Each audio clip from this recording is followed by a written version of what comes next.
Hey guys, how's it going?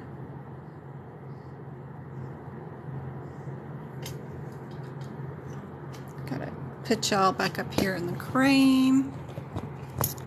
Sorry, running late. Was working on some things for you guys.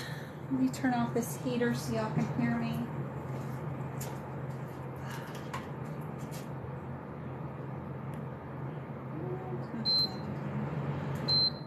There we go. Got it off.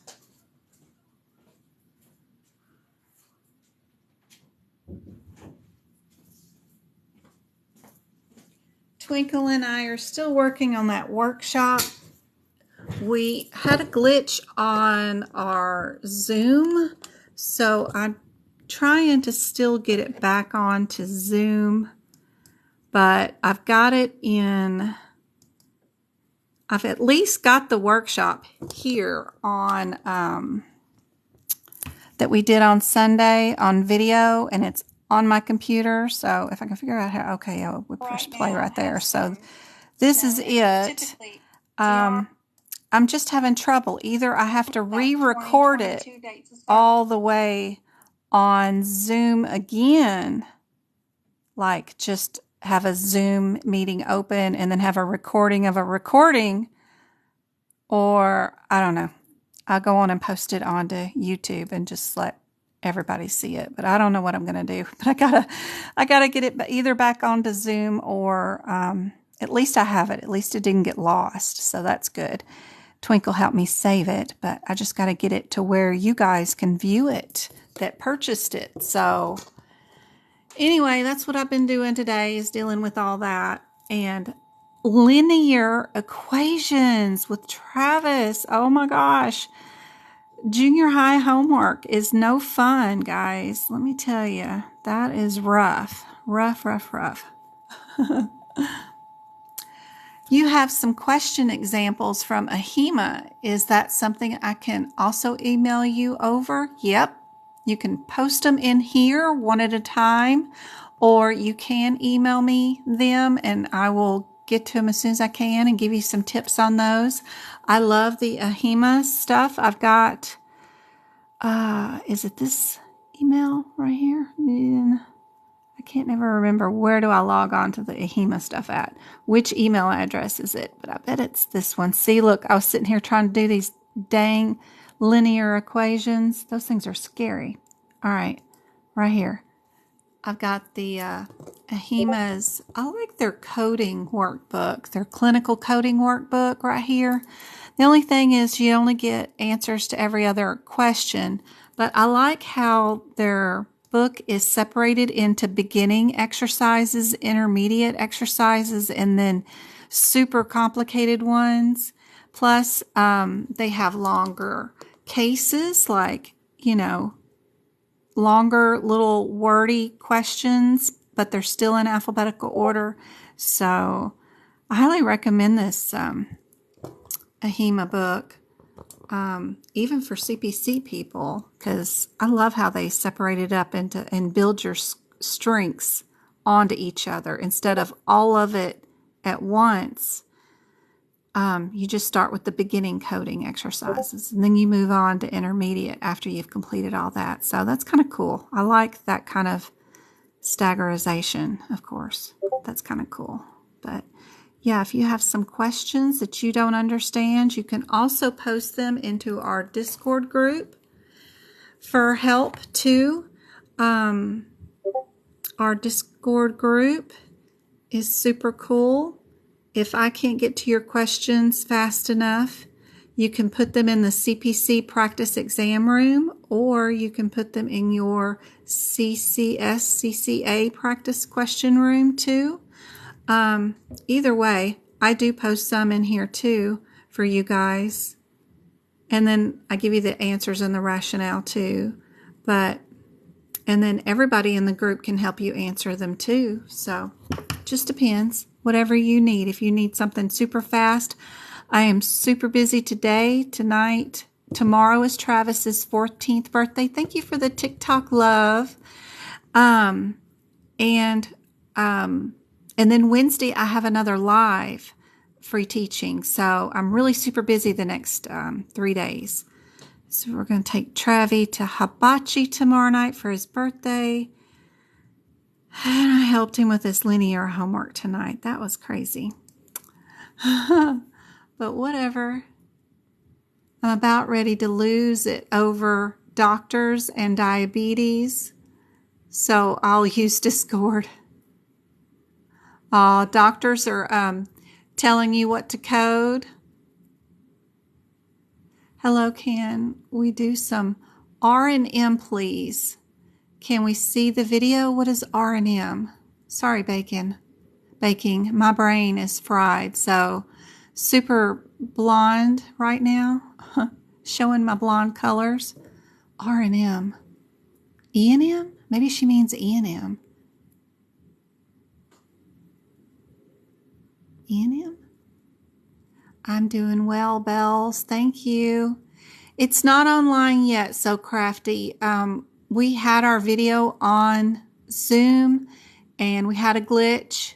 Luckily, we had downloaded it before we sent out that email with everybody's log-on and password. When we did that, it glitched out of Zoom somehow, and it would have been lost forever. Luckily, we had downloaded it and we saved it. Twinkle was up till like 2:30 in the morning fixing the video.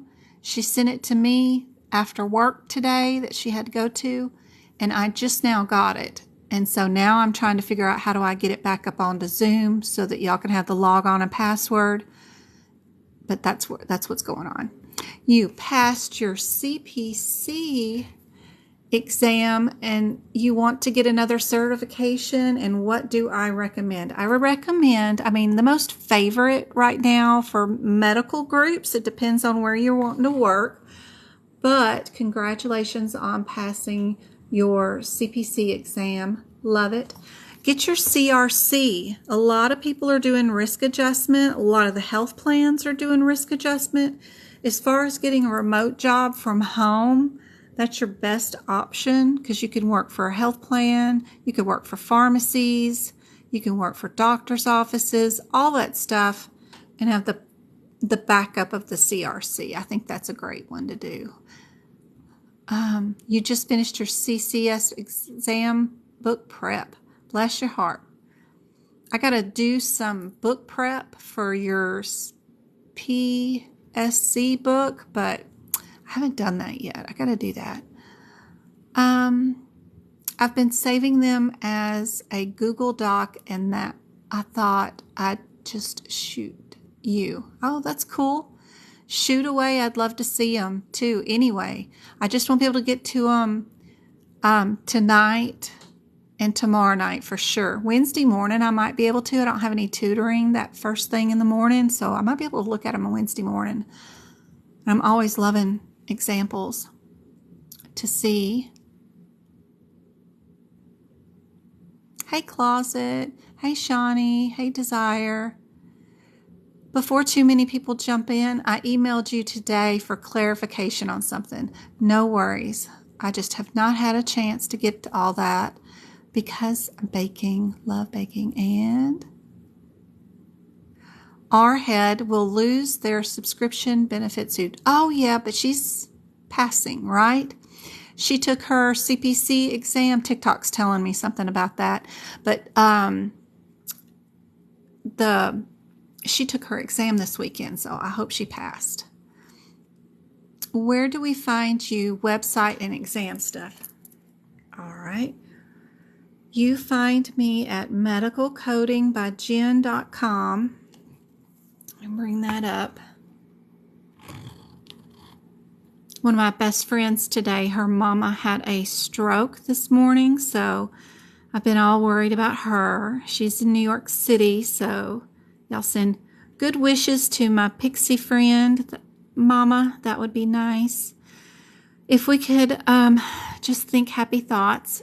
She's got great strength in her arm or in her legs. It's just the upper body. So hopefully they did the stroke team well, protocols, and she'll be back on her feet pretty soon.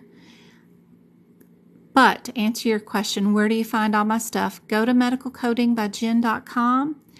If you go to the social media tab, this is where you'll find clickable links. You just click on anything, the Facebook, the TikTok, the YouTube, where I do all the free replays of all these YouTube videos. The join now for Discord, you just click on that and you can join right into our study group, which has all those tons of rooms with free information on all of them. Every single room has something in it. Exam day prep, to each book prep, to each different certification prep, to anatomy, CEUs, job hunting. I have so much resources in here, even some additional certifications you guys can get from CMS this week. It's totally free, super easy. Took me about 10 minutes to do this, even though the course says it'll take 30 minutes. I just click through all of it and get to the questions and hit the answer button on the answers and then print my certificate. You can use these to add padding to your resume that you've had fraud and abuse training, and there's a HIPAA training too. So you can put those on your resume. So just tons of free help in here in our Discord group. And there's also one that says Discord tips. So if you don't know how to use Discord, this video will show you all the ins and outs of the Discord. But that's where you find me, is at medicalcodingbyjen.com. I also have, if you hover over that link, there is another link right there. Thank you for the Christmas tree. That's so cute. Additional educators in the system. So if you even want more help later on down the road or whatever, I've listed a bunch of you guys' favorites right here, even some of the people that are on TikTok that follow me. Some of the resources you should absolutely use, like the Resource Center. She's a TikTok that follows me. Coding Guild is really good for far advanced people. Billing people and far advanced, super far advanced. She's a really nice lady. I've talked to her several times. Randy likes to help people get prepared for CPC too. He's got tutoring available too. Pocket Prep is a great resource if you failed your first attempt for CPC and you're looking for more AAPC type questions to practice. They have 500 with rationale and page numbers where to find answers for like $14 a month or $34 for 3 months. Pretty cool. But a lot of that is a lot of you guys' favorites. Other things that I have for free here is under members. If you do join the website, which is free, if you go to CPT Book Prep, I have pictures that you just need to click on and it'll give you the instructions so you can prep your books the way you need to with notes. It shows you step by step of how to do it. Either your CPT, your anatomy, what to do with it, and your ICD-10. I also have some one-sheet coding guideline, good stuff here. What does it mean to have a mama and a child code? How to code OB, how to do 2 or more physicians, consulting. Is it okay to write in my books what AAPC says? Yes, absolutely. All that stuff is free there for you. If you want to attend tutoring or workshops, my schedule is there. My notes are there in the workshops. Also is in the shops. Also replays of recent workshops are there. The August, September, and November. If you didn't get to attend those workshops, still want to, you can still purchase those there. It's just a download of a PDF. You get all the anatomy that I've been posting right before the workshops. Like yesterday's workshop, we had all this anatomy that is going on with E&M, and you'll get all of that in a question or two, and then you'll also get the link and the password to join in on the live for those August, September, and November. December's yesterday, I don't have up there yet. I'm working on it. But that's where you find all my stuff, is here. There are some CPT book prep videos for digestion system where you get to watch me do the notes code by code here. The rest of those videos are, of course, on YouTube. And if you are a subscriber, paid subscription, just like the TickTok, you get access to all the book prep videos that I have, which are there, plus 14 of my previous workshops, except for the August, November, and December's and September's. Those aren't there yet, but all the other ones that I've ever done, they're 3-hour videos of tons of questions, subject by subject. Super cool. Also, YouTube subscribers and TikTok subscribers get to message me there on those systems if they want me to create their own TikTok video on a particular subject. Just message me on TikTok. Say you're a subscriber and you want a video on whatever topic. Plus, you get your name entered in for weekly contest, for free tutoring, or copies of my notes if you are a subscriber or a subscriber on YouTube or TikTok. Anyway, what do y'all want to go over today? I have not prepped any questions because it's been crazy. Been super busy. I had to go to the school for Travis 2 today, and we had a big mail day today. I had to ship out a bunch of stuff so people get their items for Christmas. And a couple of work meetings. I did a CIC prep question for today on TikTok. It was about if anybody ever wants to go in and get their CIC, that's a super hard certification. It's got fill in the blank questions, which are really cool, but rough. This is one of their first questions that they have is, how do you provide medical records for patients who are transferring from one facility to another during a national disaster? Say your building got destroyed, but your patient is being transferred out of your destroyed building to another facility. What are you supposed to do? Do you just, the patient doesn't need it, you're just going to send them on their merry way? Are you going to obtain the copies? Are you going to wait until your server dries out? Are you going to fill out some forms? Well, every hospital or doctor's office is supposed to have a server that's off-site.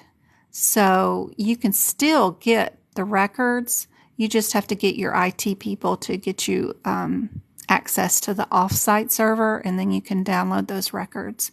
Put them on a flash drive whenever you can find some electricity and a portable computer. But anyway, yeah, that's what they want as the answer for CIC, is to use the disaster server. But anyway, I did one of those questions. I have a whole bunch of them from that I'm working on that I would love to do a workshop for the CIC people. But some of the fill in the blank ones, the cases, I'm going to show you real quick. Where was that sucker? Let's see. That one isn't it. Yeah, it is. No, it isn't. Nope, that's not it. I think it's the one right before it. One of the fill in the blank ones. Yeah, this is it. They're going to give you inpatient hospital records for CIC that look like this. They're going to say a patient's name and illness, and it'll just have all their diagnoses right there. This patient had 13 diagnoses, and then you get a copy of their chart for records, past medical history, what current meds are, and then their current physical exam, their lab work, and the impressions, and then the plan. And then their discharge summary is here. And they want you to tell them what the principal diagnosis is. And then they'll want you to tell them what all the other diagnoses are. They're all fill in the blanks for all 13 of them. So they ended up having 16 diagnoses, and it was all fill in the blank.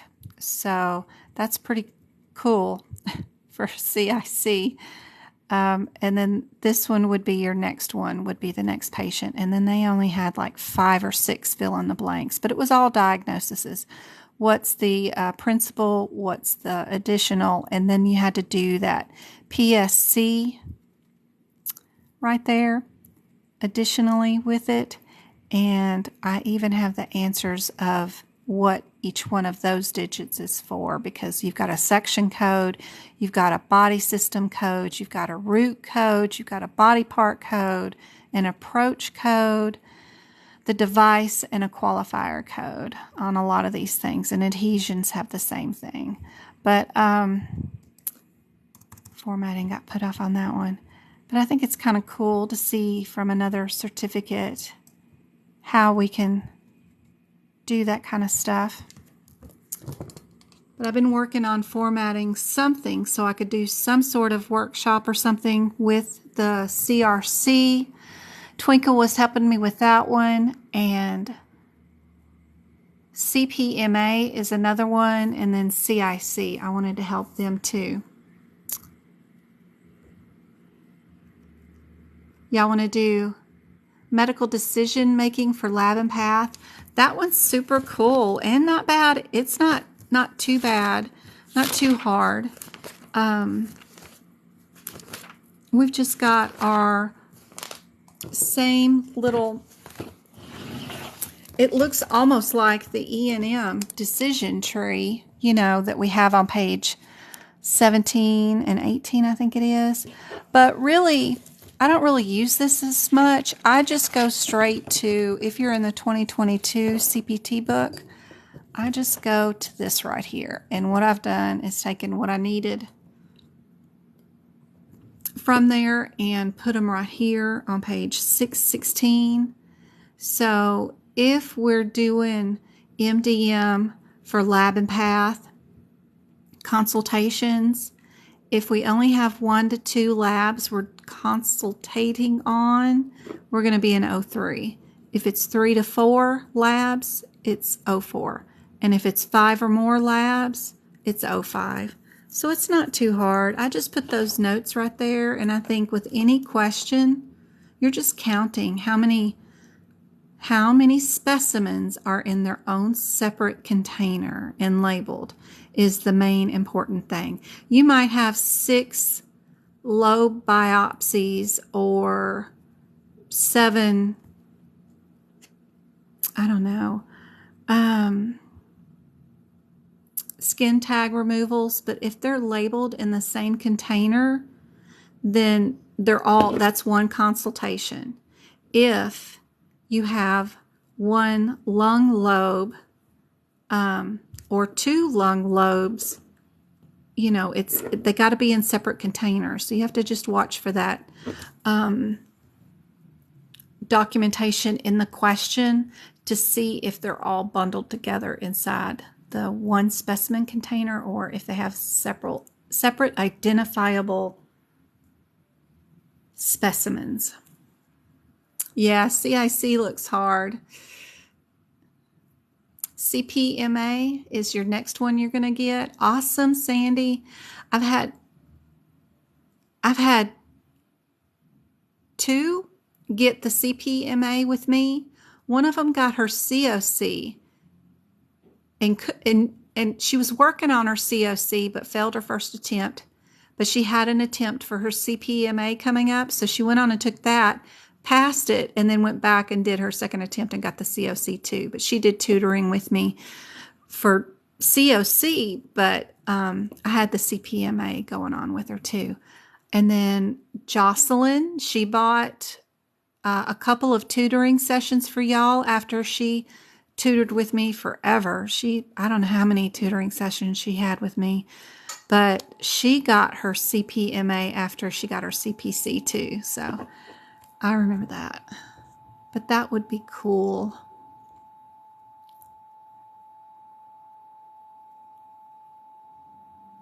The cool thing about CRC or CPMA, you don't get the apprenticeship status with those like you do with the CPC. So it's kind of cool even from that. Go-kart wants eyes, integumentary, and urinary. I didn't get to see everybody's responses to everything, so I'm sorry if I didn't get to your question. E&M, radiology, digestion, radiology, eyes. A little bit from everything. Sounds like it. All right. Lord, what did I open up? Okay. So, what was the one question in the E&M that I wish I could find it. I probably won't be able to find it. That everybody got wrong yesterday. That would be really cool to go over. That one was the easy one. That was the cognitive function of the doctor.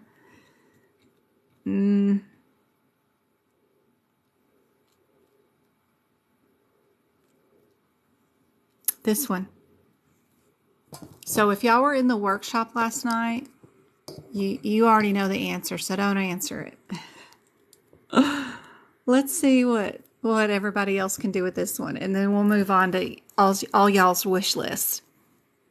But so, I like it when everybody gets something wrong, then I feel like I can teach it, so that's pretty cool. Medicine 2, all right.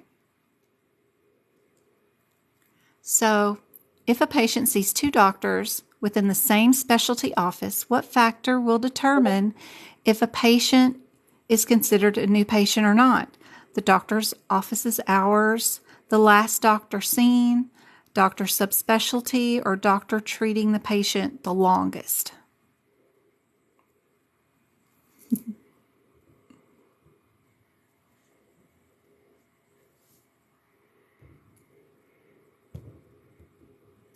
Yep. Y'all were all in the workshop yesterday, huh? It's the subspecialty. So if you haven't seen that question, just be sure you know same specialty office when you see a question like that. Just know the answer's also going to start with an S2, subspecialty. So that means that you have like Kaiser Permanente. It's a big hospital network that has, all these subspecialties, all connected to Kaiser Permanente, right? Well, if you're a new patient there, you've not seen anybody in their hospital, right? But once you walk in the door, it doesn't matter if you're seeing a derm doctor. He's going to ask you if you've had your pap smear that day or year, if you're current on your colonoscopy and everything else. When they're big doctors like this, it doesn't matter when they're a big group. If you've been there, you're not going to be a new patient to them. They're going to take care of everything. But if you are seeing derm and then you go to neurology, but you're still in the Kaiser Permanente group, you are still considered a new patient because derm is different from neuro. But as a whole, those groups will take care of all of your needs if Kaiser is your big main group person. That's how we do it in California. It doesn't matter who you see in our group, we're going to take care of it because we get paid a monthly stipend from the health insurance to take care of you no matter what. It doesn't matter. We're going to pay for all your lung transplants and everything else out of that monthly stipend we get. So it doesn't matter who you see in our California group. We're going to take care of you from head to toe and do the referrals and get your mammograms and colonoscopies no matter who you see. The rest of the country kind of does it a little different. If you see derm, they're not going to care about your mammogram, but I think a lot of healthcare is moving towards that general area. All right, let me open up. Ooh, I do have digestive. What else did this say? Digestive urology, all in one in this one, in this document before I go open up something else. Let's see if we can do some of these questions. Let me make sure I've got everything erased. Anatomy question, first off the bat.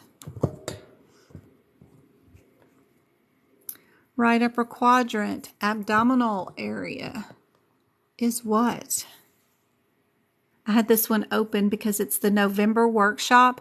So if you missed it and you want all the anatomy and everything else and want to see the replay, I have 117 questions on this document. Wow.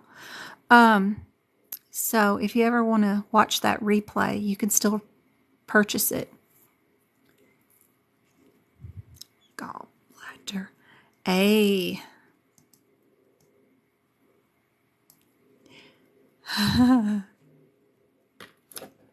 A is correct, not C. Yep. Gallbladder is in the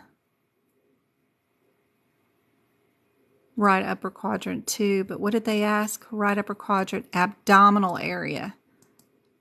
They asked about the abdominal area of the upper right quadrant. So it wasn't just the right upper quadrant you need to look at. You also needed to look at which organ is in the abdominal area, which is gallbladder. Because, of course, the pancreas is there too. What do you mean you need a header? Oh. Yeah, y'all were emailing me about that. That's right. That's the email question. Okay. So let's say, let me find one real quick. Let me find a good example. I'm always telling you guys to look at headers before you look at CPT code descriptors, right? So let's say you've got the 15 and the 25 as answers A and B. Then you've got right here 35 and 50 as answers C and D. Well, the first thing you need to look for is the headers of those codes. This one is an excision. That's your header. The header for these is not on that page. It's not here. It's over here, and it's repair. You got to go find your main terms. Am I doing an excision in this question, or am I doing a repair in this question? That's what I mean by headers. That'll get you down to a 50-50. We're doing a repair, so you're going to stay right here with these codes in the front instead of being back here if you're doing an excision. That's super important. Find your headers first.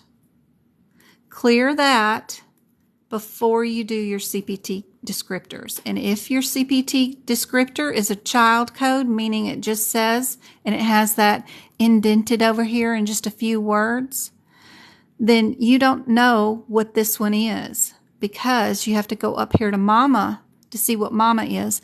Mama is everything up into the semicolon. The semicolon. So Mama is just a cystoscopy, and that's where that little tiny freaking little semicolon is. So this is a cystoscopy for excision of a bladder tumor. So don't forget that your cystoscopy is in this one, because sometimes your differences are just the two child codes. So let me see. Where's another child code around here? Okay. Let's say this one and this one are your two answers that you're trying to decide from. They're both child codes. They're both complicated, is all you get in both of those descriptors. So how do you know what you're doing? This one's a cystoscopy. You have to go up to Mama to see what it is. And this one is an insertion of a catheter.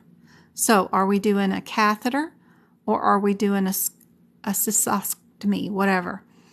Look for that before you decide whether you did complicated or complicated here. And also, don't forget about what's in the parentheses. Those words are likely to be what it is. The main term in that question is likely to be whatever is in parentheses or an AKA term about it.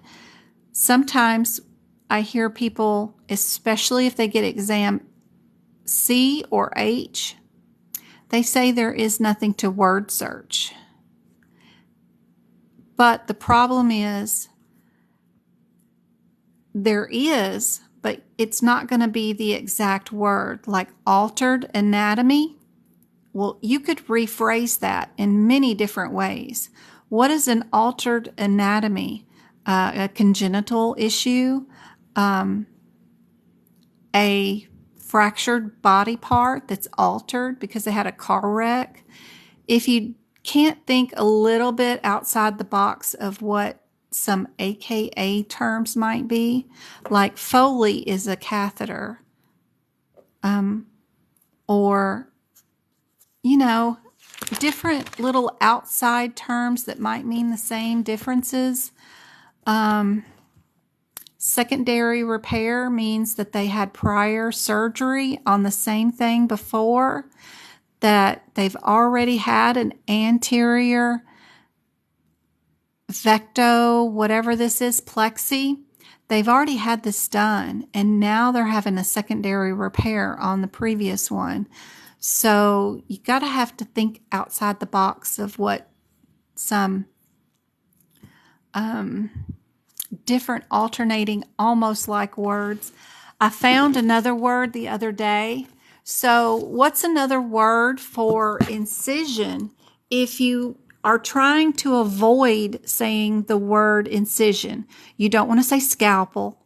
You don't want to say you did sutures. You don't want to say you made a midline incision. So you're trying to confuse somebody to say and make them think it's a scope. So your other answer is a scope, and then the other answer is an incision. What would you use? Sorry about it being spotty. This one, cleavage, is another word for incision. And that's super cool.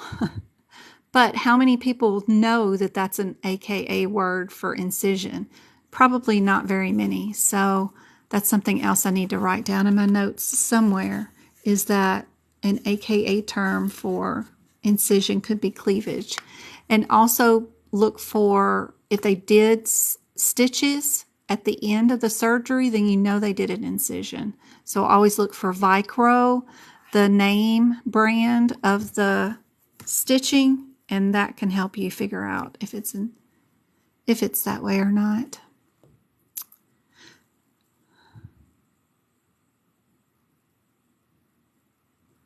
Not always. Not everything will always have a mama code. Only the ones that are indented. So let me show you on a clean book that has nothing written on it, because my book looks really crazy when you're trying to decide what's a mama and what's a child code. And my book is all written all over. So in this book, this one's a mama, and then she has 4 children. See how they're indented over? And we don't get another mama until we find one that's indented right here. So you can, to help keep things together, you can just put a little half moon around these in one color, because those go together. And then these two, make sure I get a different color. We can put these two together so that we know these two are related. We know that everything that this one, this one, this one, and this one is, it's always including what mama says up to the semicolon.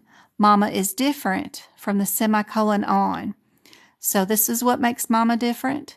But we got to take all of this down to this code because it's included. All of that goes into that one, it goes into that one, goes into that one. And then same thing with this one. This one is all of that up into the semicolon, which is just all of that. Just all of that. Then they have an AKA term, which is in the thing, which I recommend you highlighting because it's in the parentheses, because that's just your AKA term. Not every code will have an AKA term. That's the only one in this column at all. But this one and this one are all together. And that's what mama and child is. You just don't want to forget it. And especially if you're looking to see if the answer is the difference between this one and this one. It can be confusing because you don't know that this is what you should be looking at, and you don't know that this is what you should be looking at. You're not really looking at the child codes until you clear the mamas. So this one's a revision, and this is a fistulation. So are you doing a fistulation or a revision of something? And then you can decide about the graft or whatever else afterwards. So always clear your headers and always clear your mamas if you're working in child codes, most especially.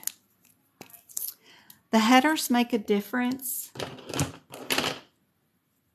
only if, like, if your answers are A, B, C, and D right here, you don't have to clear a header. They are all underneath the same mama, so you don't need to clear a header, and technically you don't even need to clear a mama. It's only when your second and third digits are usually far apart, like if we have 61 here, and then we go over here and we're dealing with 71s. That's where you get the new headers. This is under retina, and then our 61s are under sclera. That's how you can tell if you're going to clear or need to clear headers, is usually from that second and third digits. So 61 is under a different header, and 71 is under a different header. So I'm always kind of checking to see if any of the answers, possible answers, have differences in the second and third codes first. If they don't and they're all in a row, then great. I don't have to clear any headers and I don't have to clear any mamas. I just need to see what those differences are and move on. Yep. So I know that's a little scattered, but I think it was pretty good explanation, I hope, on some of that. Let me open up another exam, but we're going to go back to urology. But since y'all are staring at my book, I'm going to go open up some of y'all's wish list of other things that y'all wanted me to look at. This one will be good. It's got a lot of examples in it. All right, let me put that back down here. Let me move through the anatomy real quick and just get down to some CPT codes. Yeah. Oh, I'm sad about my hernias. I am so sad about my hernias. They are redoing them for 2023, but I love teaching how to do hernias in the 2022 CPT book because super easy. So let's roll over here to the very end of digestion. For right now, doing hernias used to be so tricky to me because I thought they were so scary. Oh my gosh. And it's just hard to look at it first, but remembering that we've got headers, the first thing you got to do is anything that is in hernias that is a 95 is an open procedure. They're going to cut open the body and work on them. So the first thing with hernias, figure out, is your procedure cutting somebody open? Do you see scalpel mentioned? Do you see cleavage mentioned? Do you see sutures mentioned? Or if everything is under the 96s, then you're going to be a laparoscope, which means they just stick two cameras into your body and work on you that way. They also call the cameras, just in case they don't tell you it's a laparoscope, but if you see the word trocar That's the name of the camera that they use in scopes. So that's kind of helpful. But anyway, all you got to do is clear your 96s and your 95s first off. So let's check out our first practice question. Y'all swim down here. And let me get this bigger for you guys. There we go. So we do have a difference here between the 96s. We know those are laparoscopic, and we know the 95s are open. So the first thing you can do to get yourself down to a 50-50 shot, thank you for all the shares and all the love and tapping the screen. We got 5,000 likes almost and 15 shares. That's awesome. So first thing we got to do is figure out, are we doing laparoscopic or an open procedure? And we can see right away in the name of the procedure, even if y'all can't even see the whole question, it does say we did laparoscopic. So we're going to keep the 96s. Easy peasy. We'll get rid of our 95s. And the difference between A and C is just by adding another code. That code, is that our mesh code? 68, yep, that's our mesh code. We just need to know, is mesh included with this code or not? That's the only difference. We don't have to worry about the modifiers or anything else. So if we look at our 50, what do you guys think? Is mesh included or not?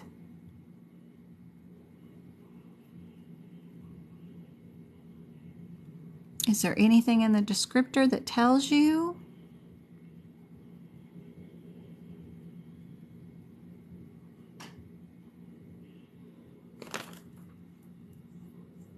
Yeah. We've got it's definitely not D. D has been excluded because we're not doing an open procedure. It's not B because we're not doing an open procedure. This is laparoscopic procedure. So only the 96s are laparoscopic. So it's either A or C. We just need to know if we need to include mesh or not. According to my notes that I have written, AKA,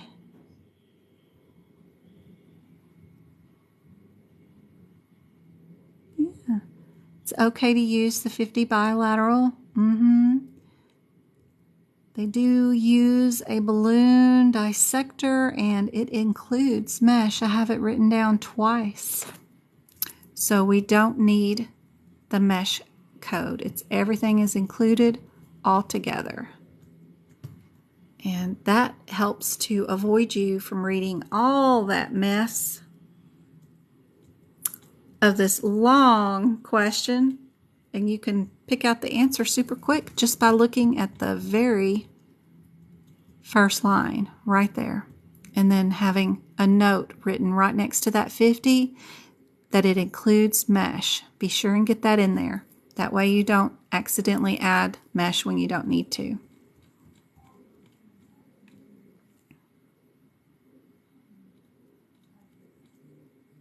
Let me erase the next one. I got notes written all over it. All right. Make it bigger. Make it bigger. All right. Which codes are we going to keep? Which ones are we going to delete? We're looking for coding similarities or numerical similarities. I'm just looking at the numbers as there are. Like these are all 4s. This is all 6s. The 2s all match except for this one, right? So I'd get rid of that. Now, out of the 2s, since those are all the same, what's different here is that 6. So I'd get rid of that. This is just a process of that look for, because AAPC has a habit of giving you two answers that are super close, but then there's a difference between them, and they just want to know if you understand those differences.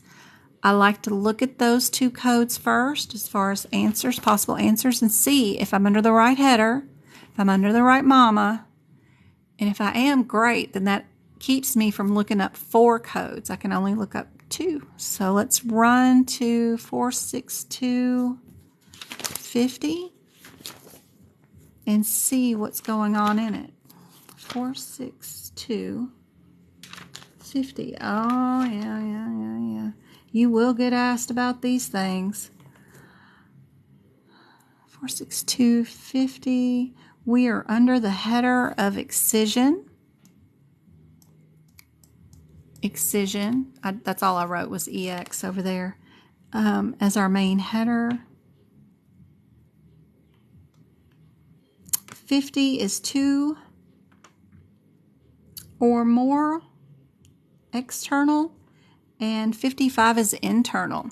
So external or internal. What kind of hemorrhoids do we have is all we have to find out if we're doing excisions. You shrink so you can see the question. There we go.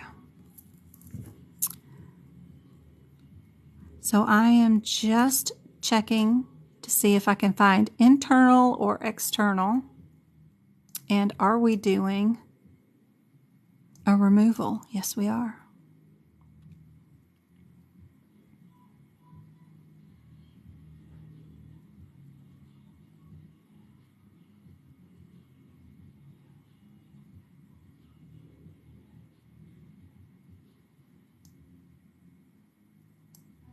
We've got both of them mentioned. What answer do you think it is?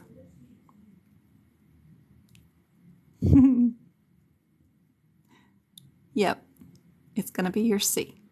It's going to be both. Going to be both. If we look at our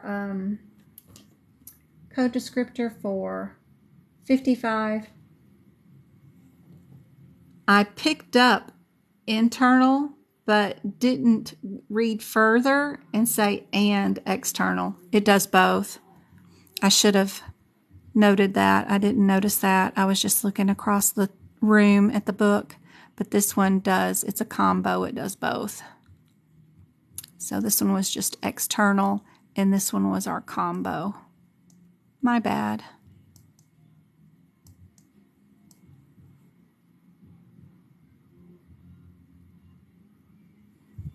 And I didn't read my own note. Incision, so once you cut, doesn't that go over right and external?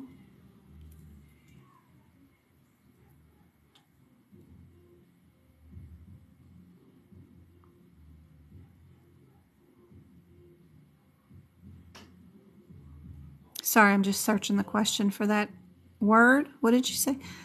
Oh, they used a clamp and they used a scalpel.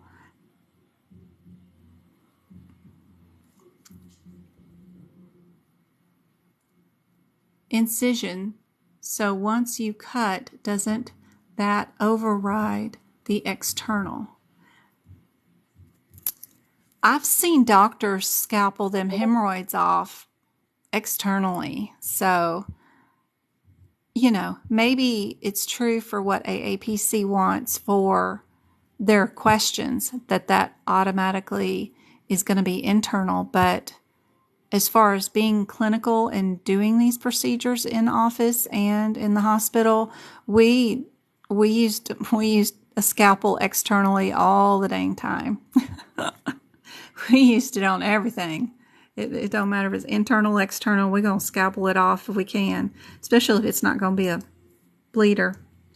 And if it is, we just cauterize it really quick. And that's just a Q-tip or just the little electro frying machine we got. All right.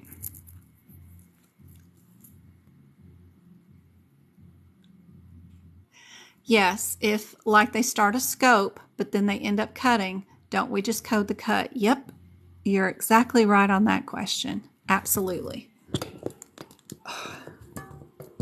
My cranial up in the way.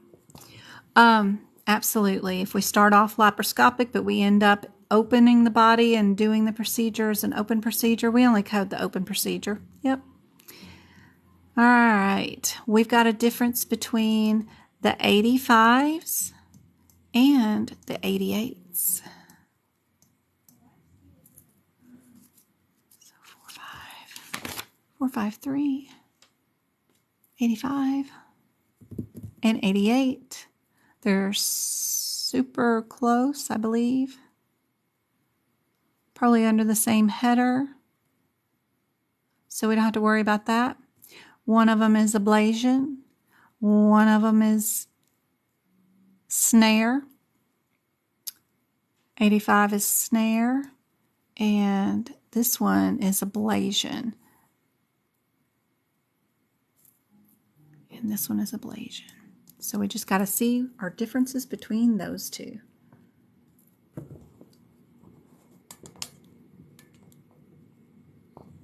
There we go.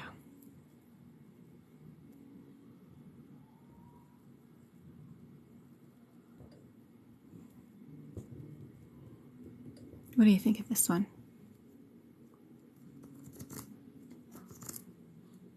Did we use a snare? Just do a word search, see what you can find. We did biopsies. How did we get them? By snare technique. Last word right there. So we know right away we're just going to keep A and B. We can get rid of that one. Then the question is, do we need to add an extra code or not?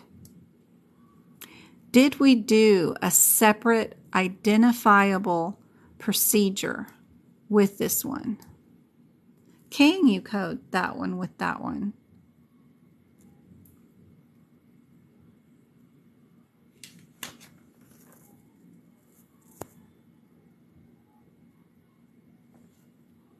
Or is that included in the other one?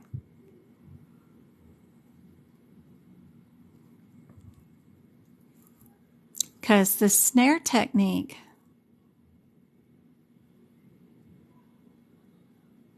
removes a tumor, a polyp, or other lesions.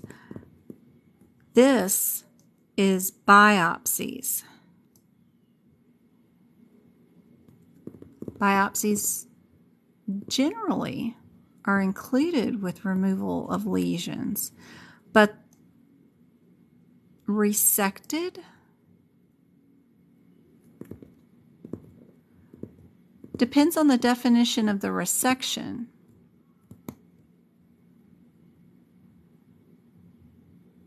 Multiple polyps were located, varying, and were resected.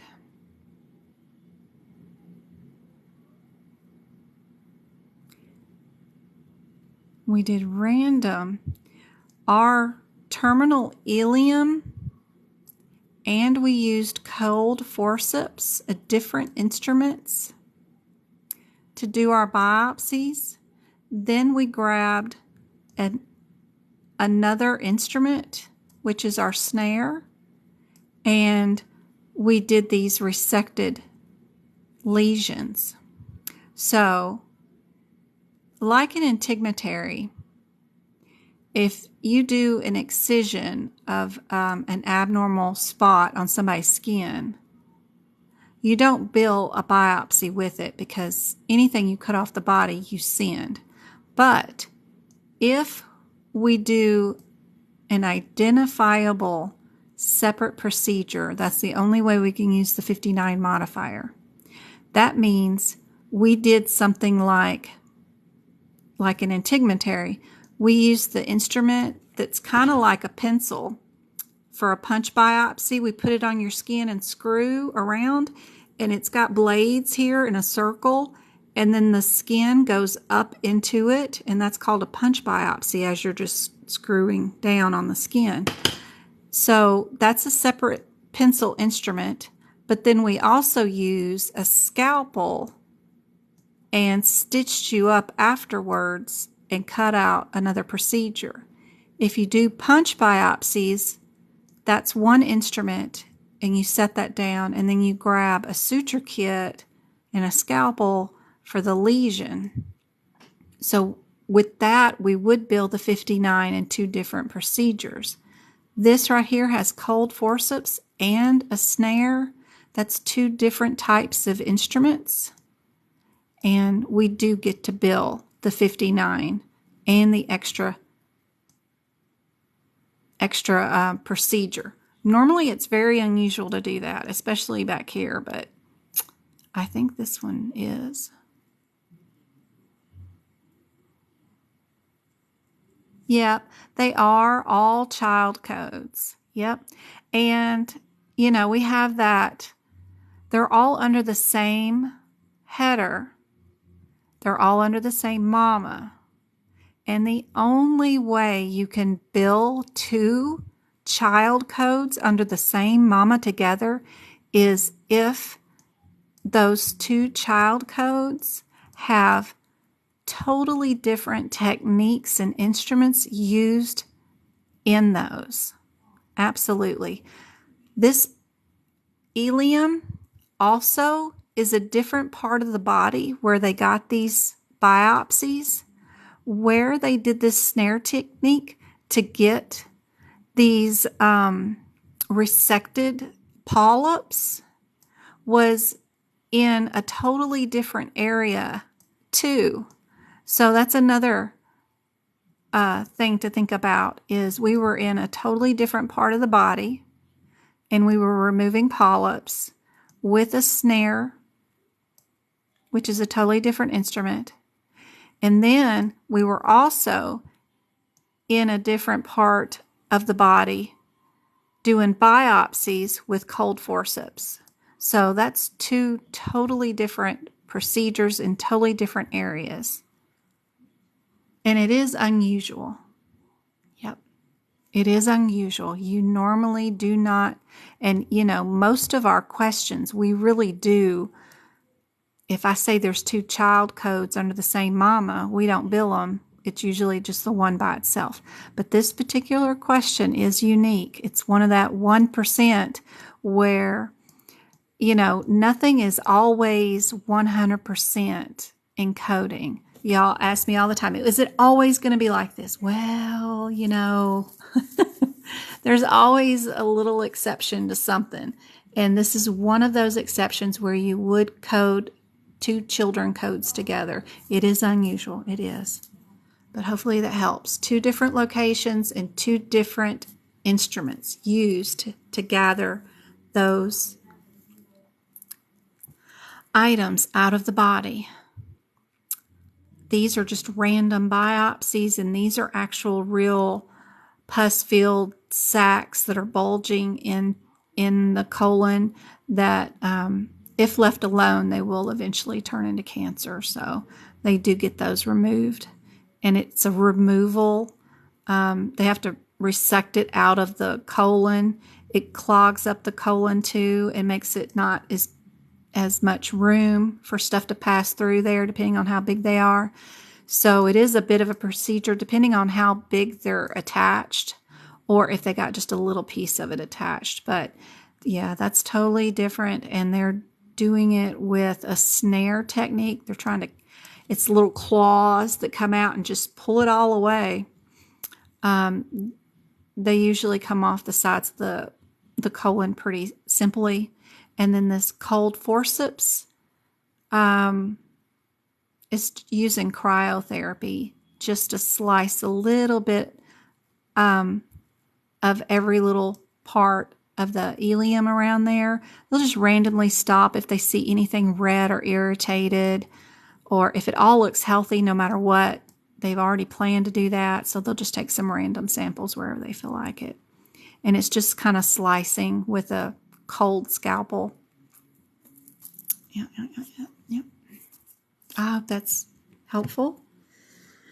All right, let me switch this other one where I had some 5,000, some medicine, some lab and path, I had a bunch of stuff up here. Diagnoses, 5,000, 6,000, medicine, lab and path, and radiology. Ooh, and there's an E&M. I'll look at this E&M real quick. Let's see what's going on with this. Or, no, that's medicine. Sorry, I saw the 9s and got excited. So, oh, there is one E&M right there. So this is an established, moderate, beginning, or we have all these 14s with the O. So we're back in the back near medicine. I think the 71 and 72 are the closest, but then we wouldn't code it probably with that. So I bet it's A. Anyway, I'm just talking to myself. What is our 2014? That's going to be back in medicine, I believe. 20920.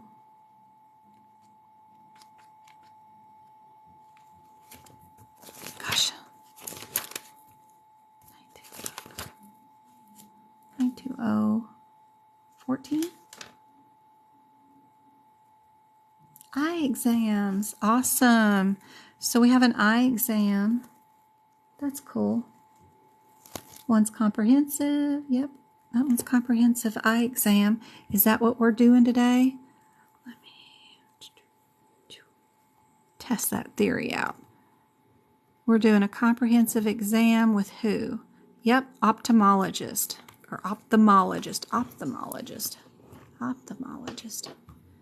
So just skimming quickly, I do see the word comprehensive and I do see the word ophthalmologist. So yeah, I'd get rid of that one and keep those. And then we just have to figure out which one of the other medicine codes are the correct answer. 92071. Since we're close to that, what is our 71? It says ocular surface disease. What's going on with the patient? Dry eye syndrome. So this is where that AKA super ability comes in handy. The CPT code descriptor says ocular surface disease.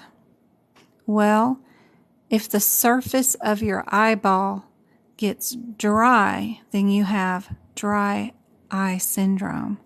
That's an AKA term for ocular surface disease. So if you don't have it, be sure and put that down beside code 71, and that will definitely help you out during the exam. But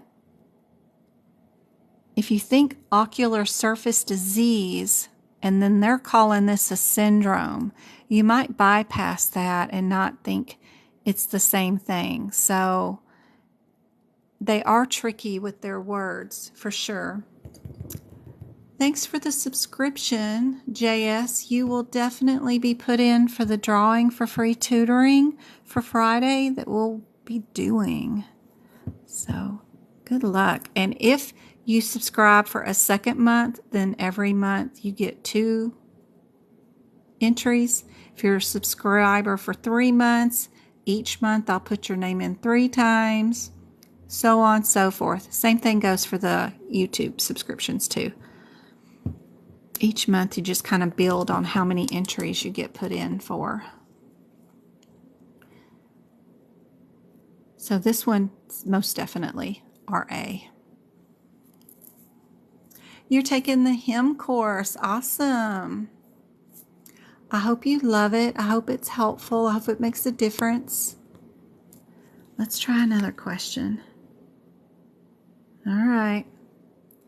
Anybody up for immunizations? Looks scary, but just take it one code at a time. This one's all the same, so don't worry about that. We do have a difference between the 58s and the 60s. Go see what that difference is first, and then look for that difference in the question. So if we go to 90658,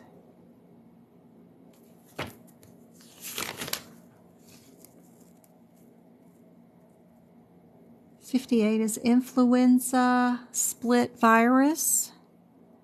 Influenza,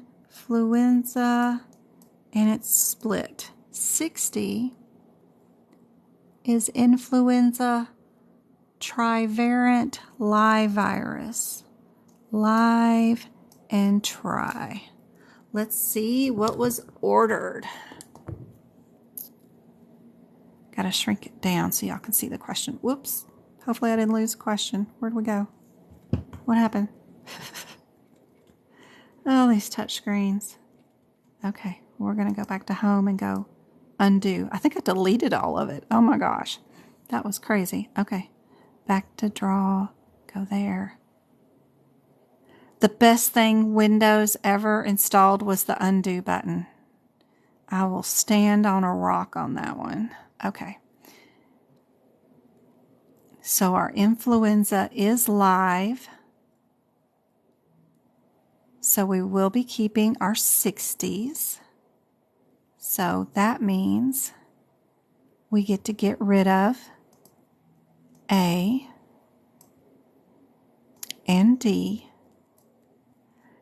So then our next code is the same. So we're not going to worry about that. Our next code that is different is the 60 and the 71. I'm going to let y'all go look those up, see what your differences are between the 90460 and the 90470. And then you go look in this question and see which one you would bill. Is it going to be B or C?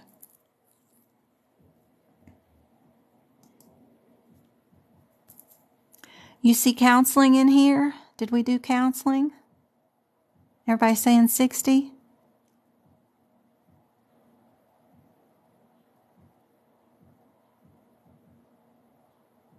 Counseling was documented?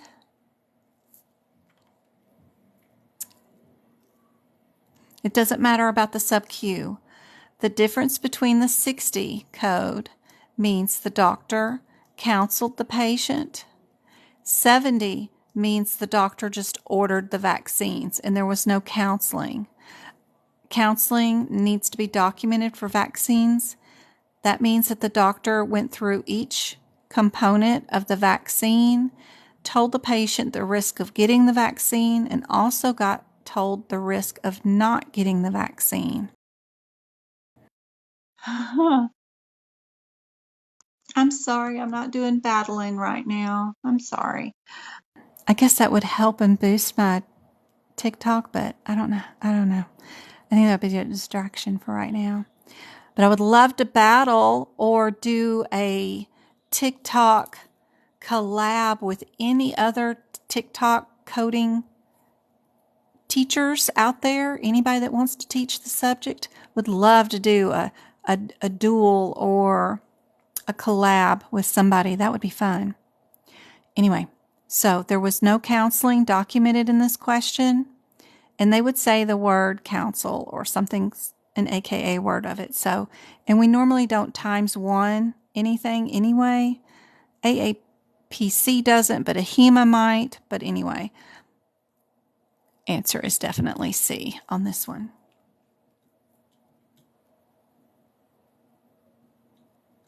Thank you guys for the follows. Lab and Path. Anytime I see OO, remember my headers that I was talking about earlier?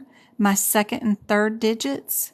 Anytime I see OO, I know I'm in the panels and I can go run straight to that page in our book, which is what in Lab and Path. It is 598 if you're in the 2022 book. We're always going to be right there in these, turn your camera sideways, organ or disease-oriented panels. All of these panels all have 00 as the second and third digit. So it's super handy-dandy to recognize that name because they might just ask you to go to the disease-oriented panels and find this answer. And if you don't know where that is in the book, it can be confusing because they got a lot of different lab charts. So associate this with the 0 zeros and you'll always be able to find it. Trash cans. It is trash can night. I'm getting an alarm. That means I got 30 more minutes and then we got to go too.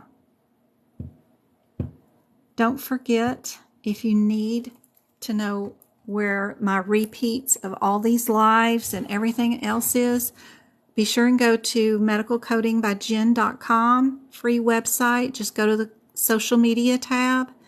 It's all free. Just click on any one of these and you'll be able to see like my repeat lives are on YouTube for free, and join our Discord group, which is super handy dandy because it's got tons of information all free in there for you.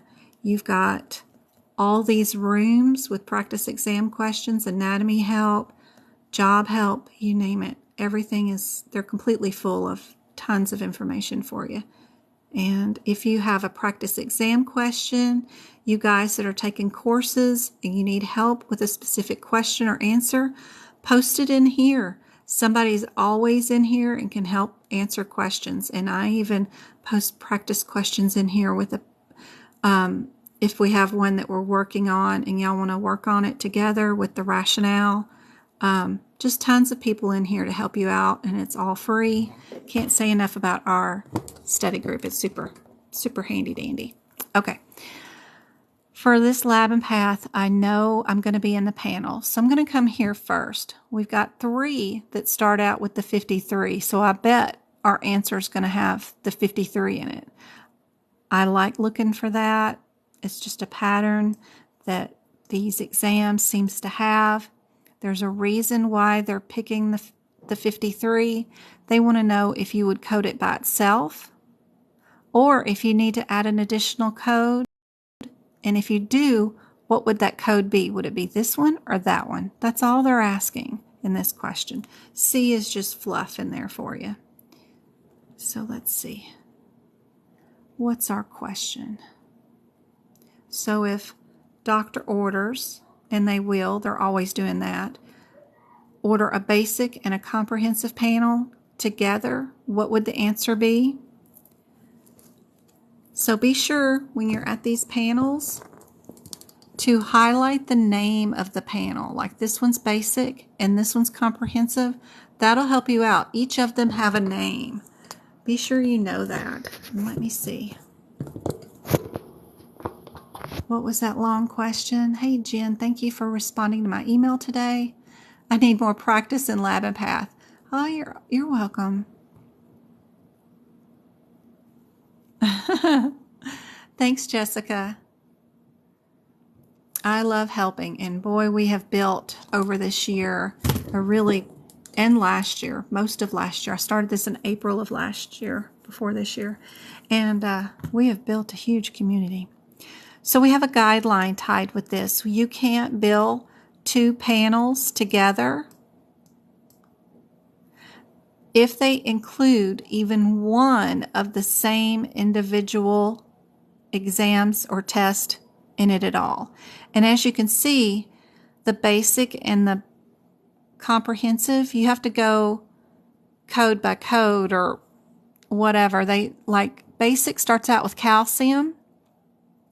And then it starts out with carbon dioxide, chloride, creatinine, glucose, all that stuff. But so does the comprehensive. It has glucose, creatinine, carbon dioxide, and all that stuff in it. So you can't order those together because they're the same test.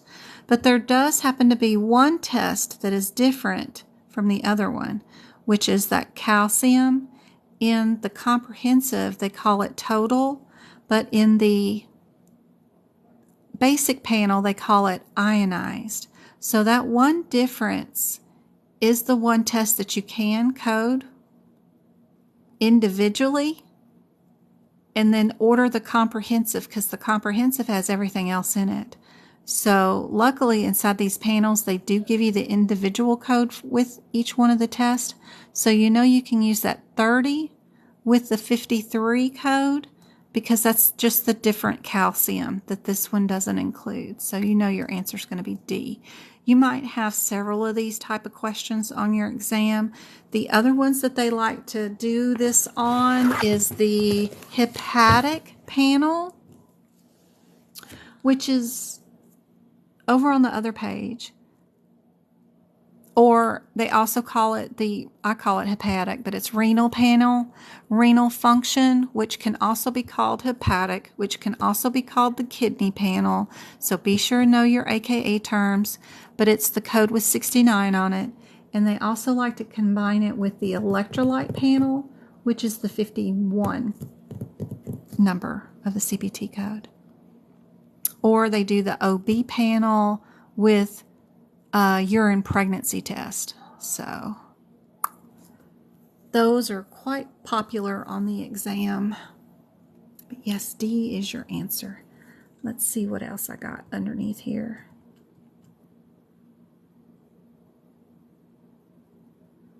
All right, this one y'all are going to have to clear your headers before your descriptors. Go to your 23s, look at that header first, and then look at the headers for the 20s. See what you're under first. Pick out that surgery, then pick out your answer. I'm going to leave it alone, and I'm not going to help. I'm just going to make it bigger so you guys can see it. Go clear your headers first. Please don't read the question. You're wasting your time if you're reading questions. Get to the codes. Go to the 52005 first. See what that header is. Then run to the 52332. See what that header is. Then scope your question. What are you keeping?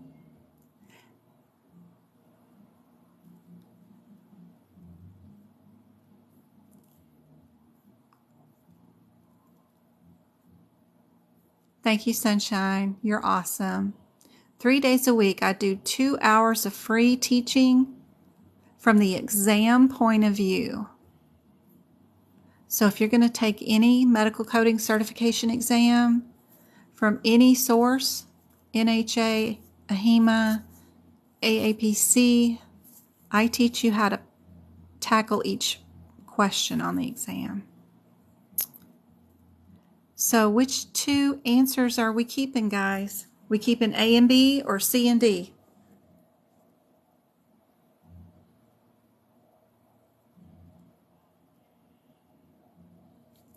So 52005 is under what header? Keeping A and B?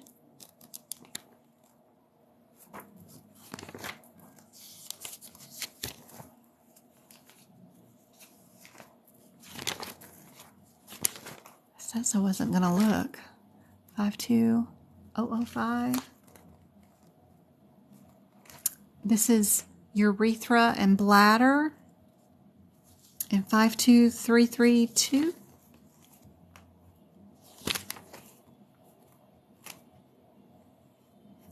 Two is ureter and pelvis area.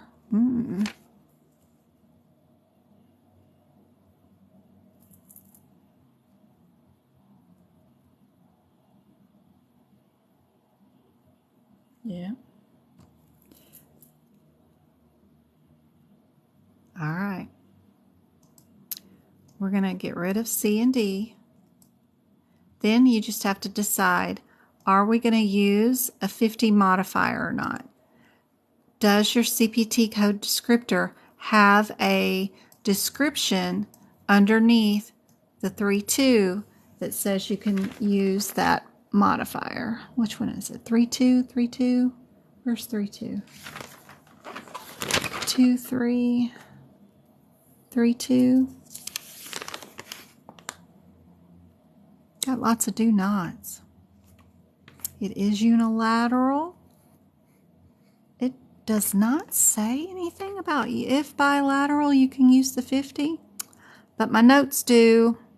I was hoping that the descriptor does, but no, it just says unilateral though. Or does it? It doesn't. It just says cystoscope with insertion of indwelling urethra stent. Ooh, it is unilateral, by the way. So I have a U underneath that CPT code. I also have stent.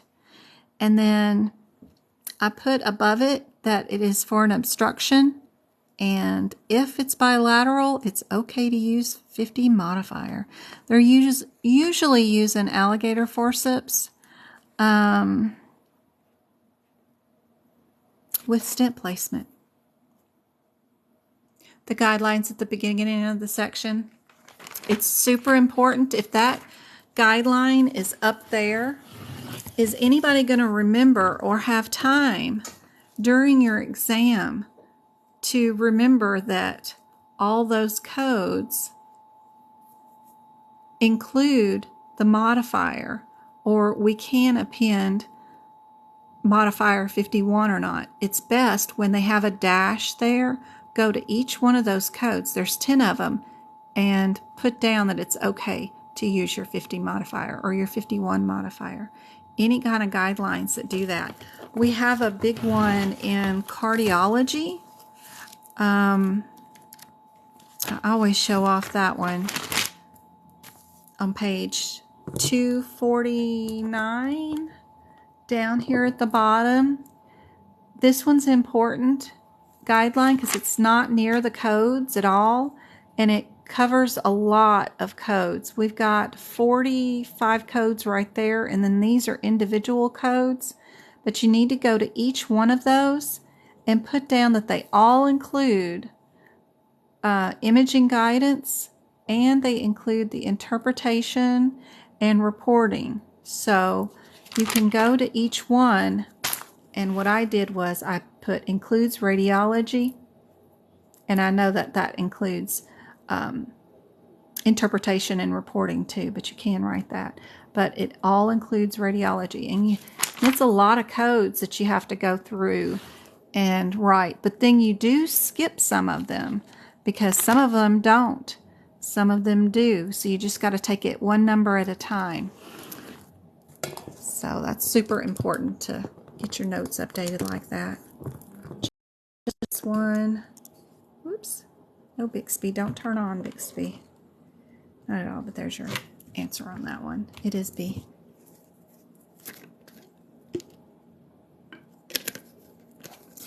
Sometimes the guidelines are in the beginning. Sometimes they're at the ending. Sometimes they're at the codes in the parentheticals. Just no rhyme and reason on a lot of that. I wish it was all the same. Let me get down to something else. Ooh, let me erase this. ER.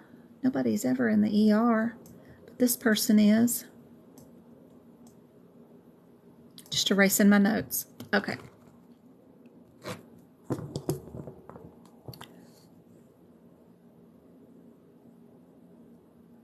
We have either a difference between the 83s or the 84s in the ER.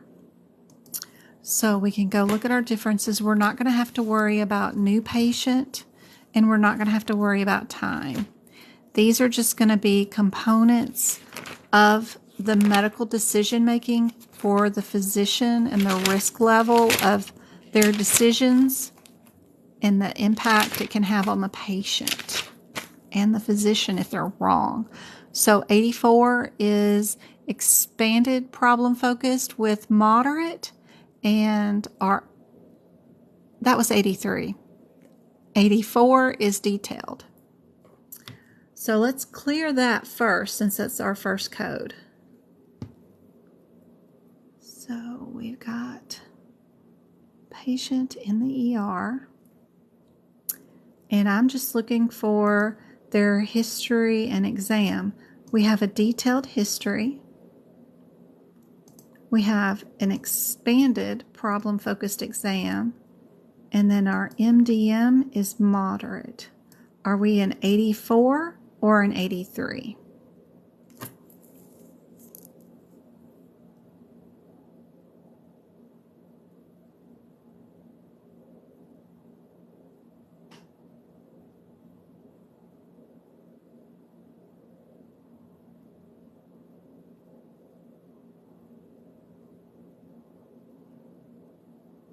Hi Libra, Power, and hey Mr. Sands. User 85, Dirty Red, good to see you. Number one rule in E&M is that you have to have your history, your exam, and your MDM all match. These codes do say in their CPT code descriptor that you need to have 3 of 3 to match. So our history will go with the 84. Our MDM will go with the 84, but our exam only goes to 83. And number one rule that they will test you on is that you have to meet or exceed a level to be able to bill it. Because we did not meet the level for exam, we can't bill an 84. We do have to bill the 83. So we are going to stick with our B and C. Then the next thing we need to worry about is these codes. Sedation in the back of the book in medicine. Did we do a 52 or a 55? And I think the 52 is a child code, so you can't stop there. Don't read anything in 52 if it is the child code. You have to go read Mama to see what Mama is, to know what the difference is between it and the 55. Save you a lot of time. Don't read the child codes at first. Yep, 51 is the Mama code. 55 is a Mama code. So this one's okay. You can read that descriptor. But this one you're going to have to read 51. What's the difference between 55 and 51? Yeah, I've already explained the differences between the Mama and child codes today. I'll post this repeat of this live on YouTube, but if you are in your CPT code, this is a child code. You can't tell what its difference is between it and 55 because you don't have Mama code's rationale. This is just a difference in age. That's not going to tell you anything about the difference in this. So don't stop at that code. You have to go back to Mama, which is your 51, to see what your difference is. The difference is this is done, the sedation is done by the same physician doing the procedure. One doc does sedation and one doc does also the procedure. 55, the difference is other than. That's it. That means 2 doctors. We have one sedating and one doing a medical procedure on the patient. So that is the detail that we need to check out to finish this question, to see if we have 2 physicians working on the patient or 1. That's our difference. So we're just going to go look for the sedation issue. So ketamine was used. We have the ER doctor does the ketamine. We have an orthopedic surgeon popping that bone back into place. So we have 2 physicians. So the answer that had the 2 physicians is that B or C? Yep, it is B. So when you're in your exam, taking your CPC exam, and you run up on a difference between a Mama code and a child code of another mother code, don't be stopping at that child code. Go to Mama. Go find Mama first. Compare Mama to Mama. That's going to be your difference.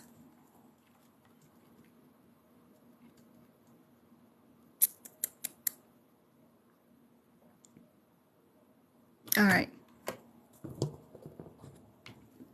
Don't be reading that question. If you're reading the question, you're not going to pass your CPC exam.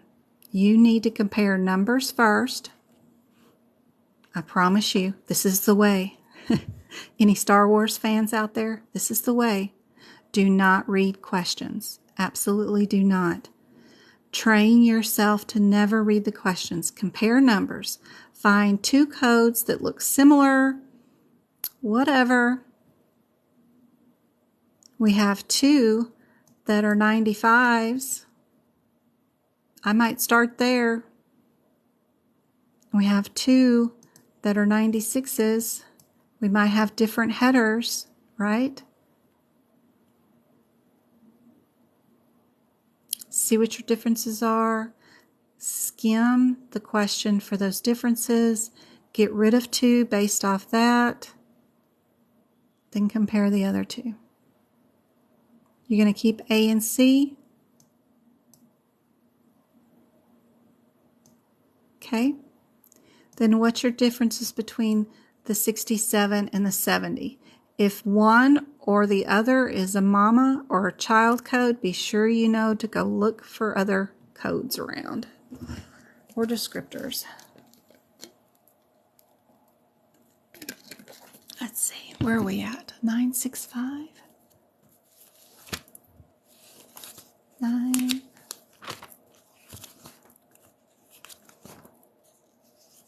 965.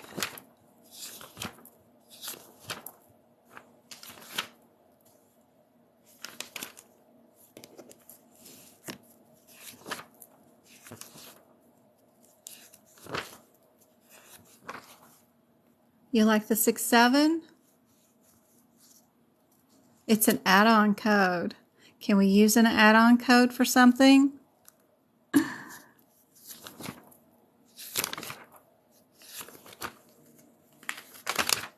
have I got going on? Is my phone going off?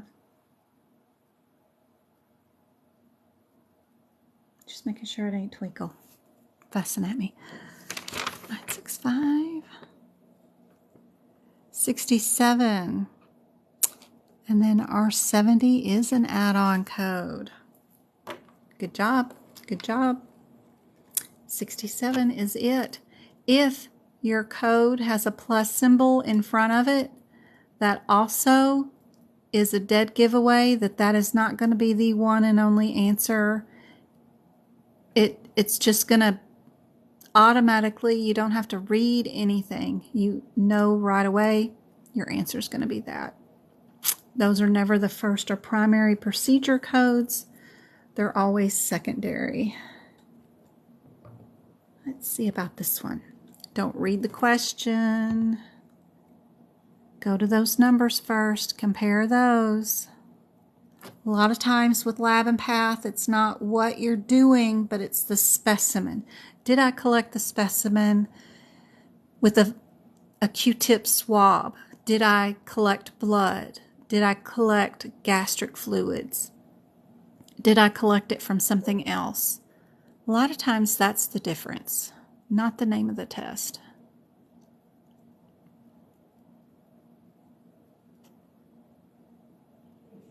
They're all 892s, so I would just run to the first one in numerical sequence, look at 50, look at 54, then 55 and 58, see what my one-word differences are on those, and skim.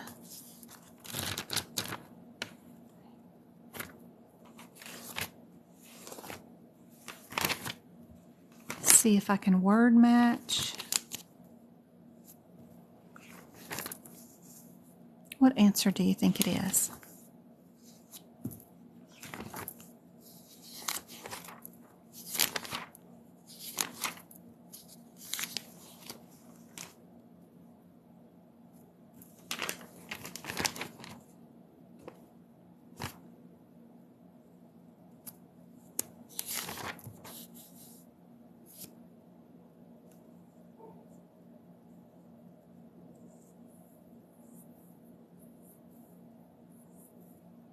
We have a culture.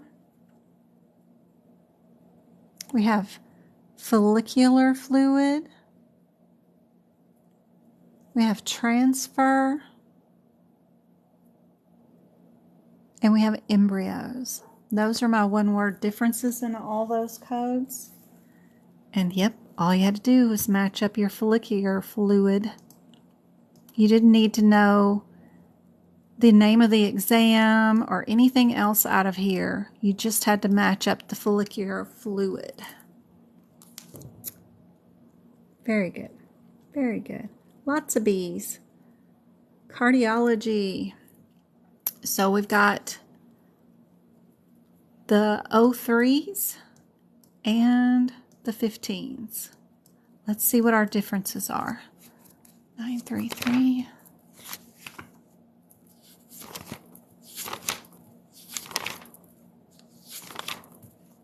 (93303). 15 is transpharyngeal and 03 transthoracic. Are we in the esophagus or are we in the thoracic area? Is our differences between those codes. So let's see. What did we do?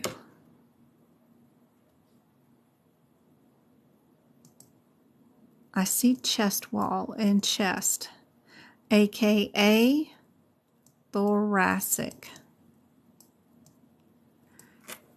versus pharyngeal.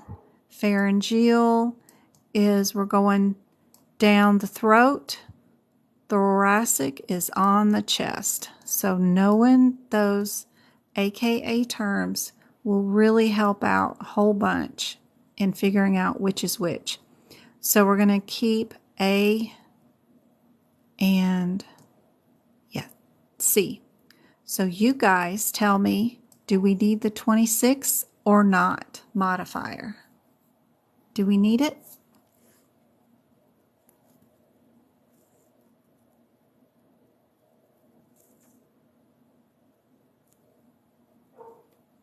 If you look at the 93315, the last few words in that CPT code descriptor is really nice. A lot of times they don't put it in there, but this one actually does have interpretation and report listed there, which is great. That one does not need the modifier 26. But the 93303 does not have that same verbiage, so we do need to add it.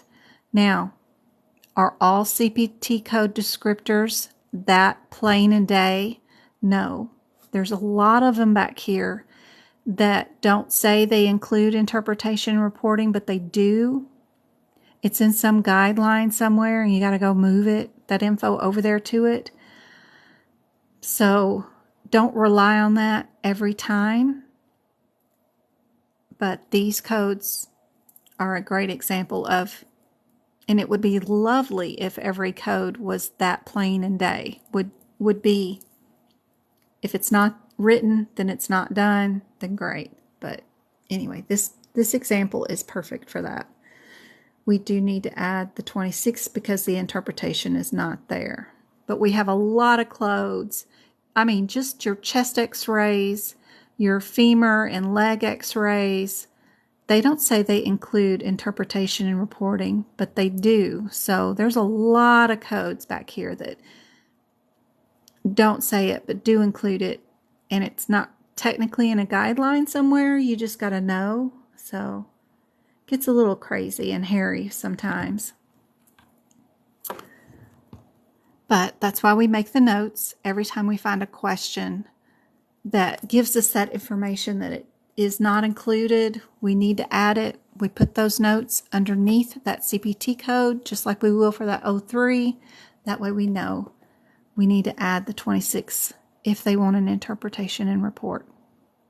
All right, we got a difference between the 30 and the 35. So we need to run to our 97530.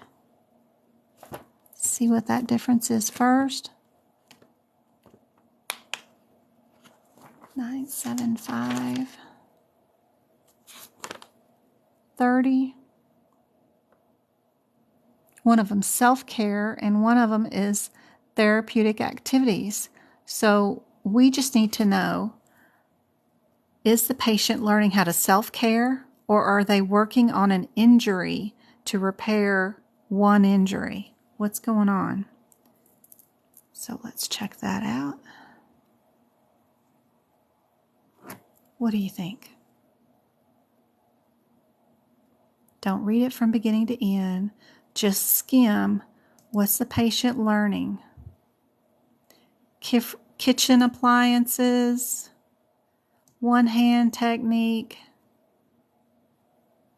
It all looks like self-care to me too. Yep, I'm sure it probably says it in here too. But if you see enough, you've done enough, then don't worry about it. Don't linger. So we're going to get rid of, which one was self-care? 35 was self-care. So we'll get rid of the 30s.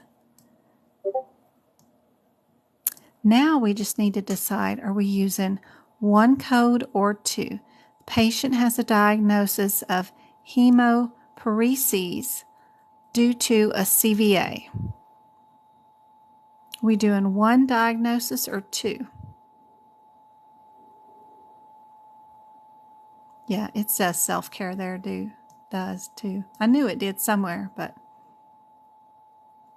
a lot of times during the exam, they won't say that, but they'll say using kitchen appliances and one-handed technique. So don't rely on it to say word for word what they're doing.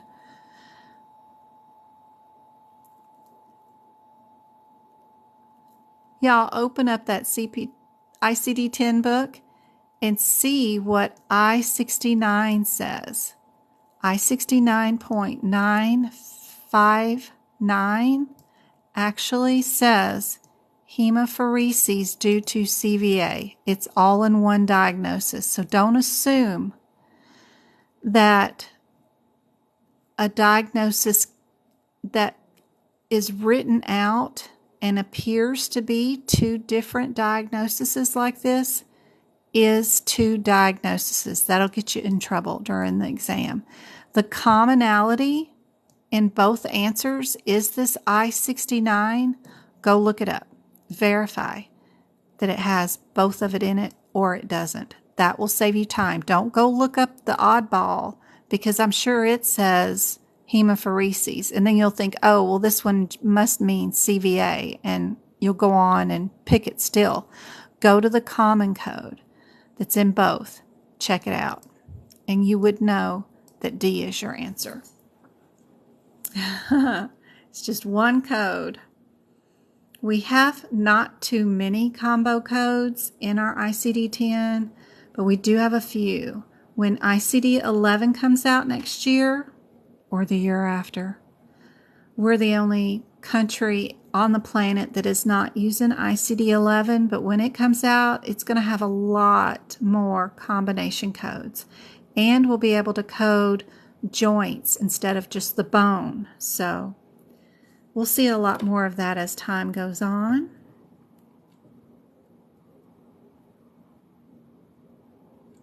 That's a hip picks one. We'll do that Wednesday. That's the last time I've done hip picks. My goodness. All right, we got a wordy question. So with the wordy questions, I like to go at the bottom of the question and see what they're wanting me to code instead of reading all the crap in the beginning.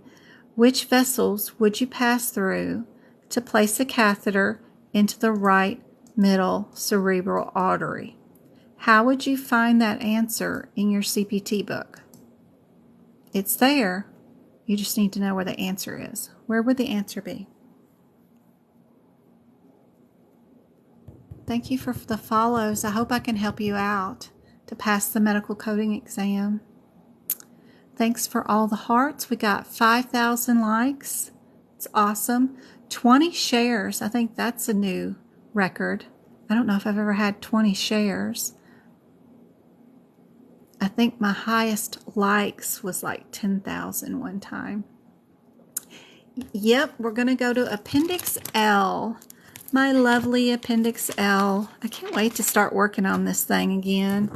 It's so much fun. I like to label all of it, but I'm going to get more of that done. So, first thing you need to know, are we arteries or are we veins? Arteries or veins? They're color-coded, red and blue for that reason. So, we're going to look one more time, and it does say artery right there. So we're going to do a word search through arteries. If you have no clue where a right middle cerebral artery is, then just start at the very last. That is where you're going to end up in the body, is the right middle cerebral, which is the third order. So you're just going to do a word search for right cerebral artery. It's not there. We're going to move back to these. We're looking for right cerebral artery. It's none of those. Come back to this one. No right cerebral artery till we get right there. Right middle cerebral. That's all we get because we're in the arteries. It's not going to say artery, but it will say right middle cerebral. Their question is asking, where did we start if we were here? This little box goes with this line right there. See how that line is pointed to that box? Its partner is just this stuff in this box. So this box only goes here. So we know if we go backwards through the body to see where our starting point is, we ended up in the right middle cerebral. We go backwards into the right, I highlighted that, internal carotid. Then we go backwards again to our right common carotid, which is everything in this box. It does both, either way, whether we went to the right internal or external. They both end up in the right common carotid. So that's cool, because that's how that box is. It does both of those, the right internal or external. There is a legend here in case you don't know what the EX or the IN means. That legend can help you. We go backwards to the right common, and then we go backwards to the immediate, that I one right there. Because see, it has a line that goes to everything in this box. So our order is the I word, the common carotid, the internal carotid to the middle cerebral. So we just have to find the answer that says those things. So we're looking for an answer that starts with the I word. So we can get rid of anything that doesn't say the I word, which is C, of course. After the I word, we went to right common carotid. So we've got right common carotid. That one's okay. Right subclavian. No, we didn't go to subclavian. We went right common. You see how this answer says the right common and doesn't say the carotid, but then this one says right common carotid. It's okay. Still means the same thing. Then we went to the right external, or did we go internal? And remember, that was the difference between that little box. The bottom one was external, but we were internal. So they're just wanting to know, do we know the differences in those silly little boxes? And we went internal. So D is our answer. And you can take and write an example of this right there. Like I put, when doing a vascular, you didn't even need to do all that, but which vessel do you pass through for a catheter into the right middle cerebral artery? And then I just traced my line and did my notes like that so I could do it again later on. I have some more done that are common areas in the CPC medical exam. I also went through and labeled all of these if they're the third branch, the second branch, the starting points. I even put CPT codes in them. And I'm going to further that for 2023 notes so that you would know what CPT codes would go with it, what radiology would go with it. But, and I did the veins. I did not do the abdomen, but I did do the extremities. I did the arms and did the legs. But I got to do the brain this year, add that, and I'm going to add the abdomen to my notes for this year in case anybody loves to go into vascular and wants to really do some vascular coding. That kind of info is super helpful, and I'll be getting all that done later. But I hope this has been helpful. Thank you so much, Mama G, for all the being the #1 gifter today. Love all the roses. Hey, Sunshine, she's going with the love poofy dude. Thanks, Jessica, for the hearts. I hope this has been so helpful. Good night. Y'all are bombing at the end. Look at y'all, because you know I'm not paying attention to the screen. I'm so focused on this, on the codes and the questions and teaching. Y'all are so sweet. Thank you for the gold. That's awesome. Y'all are awesome. All that money goes back to you guys. I hold Friday cookie jar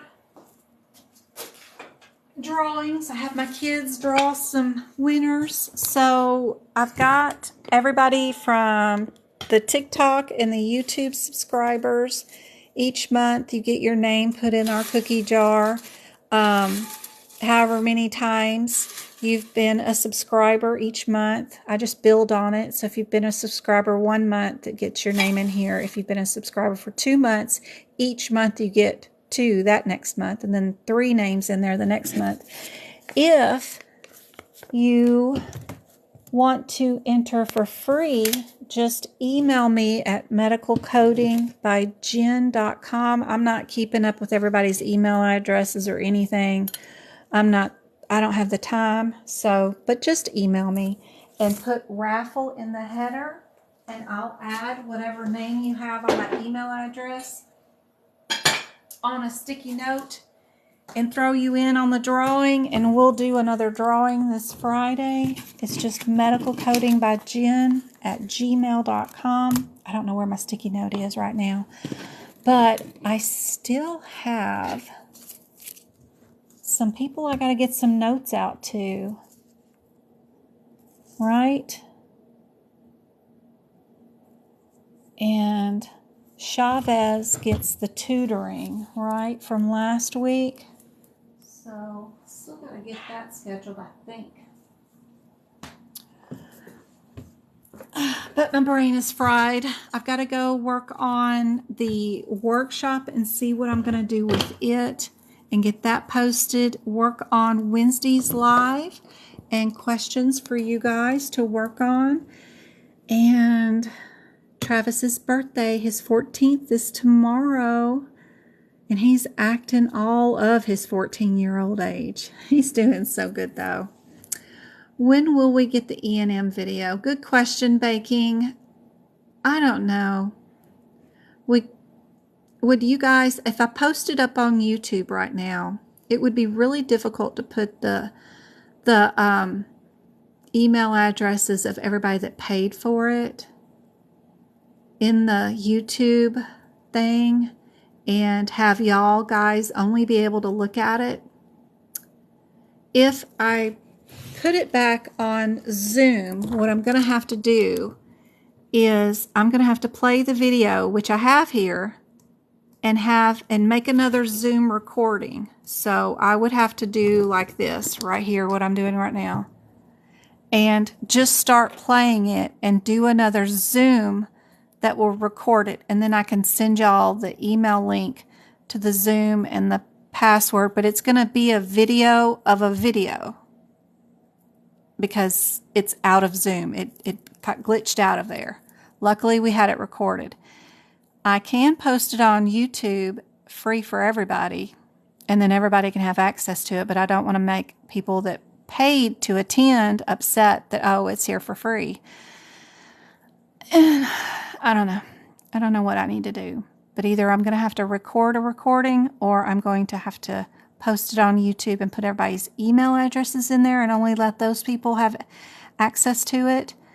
That becomes a little challenging because you have to be logged on to that email address into YouTube to be able to have access to it. And it gets a little confusing for people to be able to log on to YouTube with that email address and be able to see it. So I don't know. I don't know what I want to do. Well, the easiest way is just to post it up and let everybody see it. But I need it sooner. I have an exam on Saturday.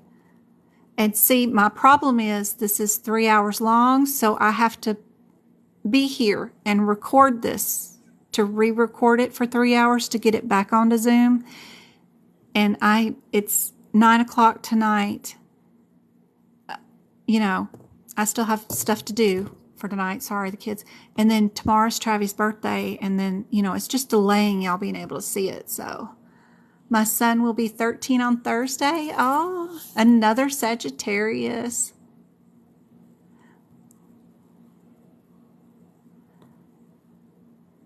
Me too. You need it for the exam. Take your time.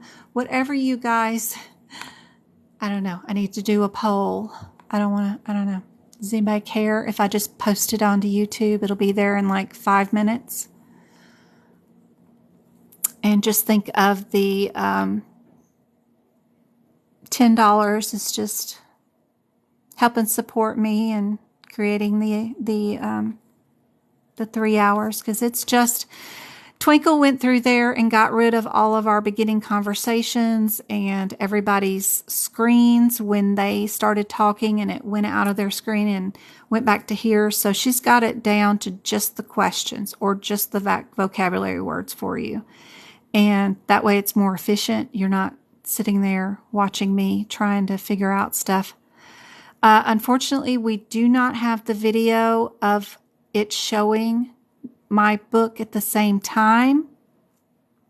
It did do it, but because people were jumping in and turning on their cameras, we lost my 2-camera view for most of it, because then it started recording their video. Even after they turned off their camera, it just acknowledged them as a person that would be viewing it. So we haven't figured out how to prevent people from turning on their cameras to do that. But that 2-view thing was so cool.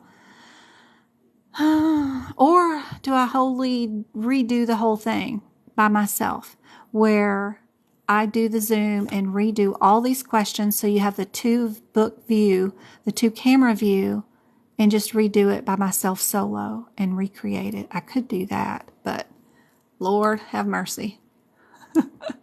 I paid. I don't mind if you post the video. It doesn't matter. I know. It does have subtitles. Oh, yeah, because some of the audio was going in and out of the original, too. She put subtitles in. I don't know if y'all can already see it, but she's got it to where it's typed out of what I said, too.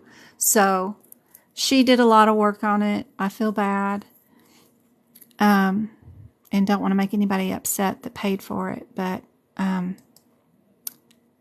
this is the second time it's glitched on me, but that's pretty good. I've recorded 18 Zooms and only 2 glitched, and that's great. That was fun. We got the first one back. I haven't seen this one return back into Zoom yet, so it's really technically my first one, but I'll throw it up on YouTube if anybody hates me and wants a reimbursement. I'll be glad to give you your money back. Okay? I think that will be the easiest thing to do and gets it out there super quick for everybody else. It does include some 2023 info and those questions at the end, the last 30 minutes. So new data is on there too, and it just be like a gift for everybody to be able to view it. And like I said, if you need a refund, just let me know. I'll give you a refund, whatever, if you are mad because it's out there for everybody. But I'm so glad that y'all participated, and I hope it was helpful. And yeah, let me get out there and get that posted. We were 3 hours and 13 minutes or something, but Twinkle edited it out, all the fluff, and got it down to just the questions. So it's super efficient. All right, guys. Yeah, it'll help everybody. A way we can all give back to everybody else. So that'll be cool. I hope y'all agree. I think that's cool. Everybody's Christmas present for this year is a workshop posted up on YouTube. So yeah. All right, guys. I will see you guys again on Wednesday for sure. Maybe a little book prep between now and then on YouTube. Other than that, I'll see y'all on Wednesday night. Good night. Thanks, Go Kart.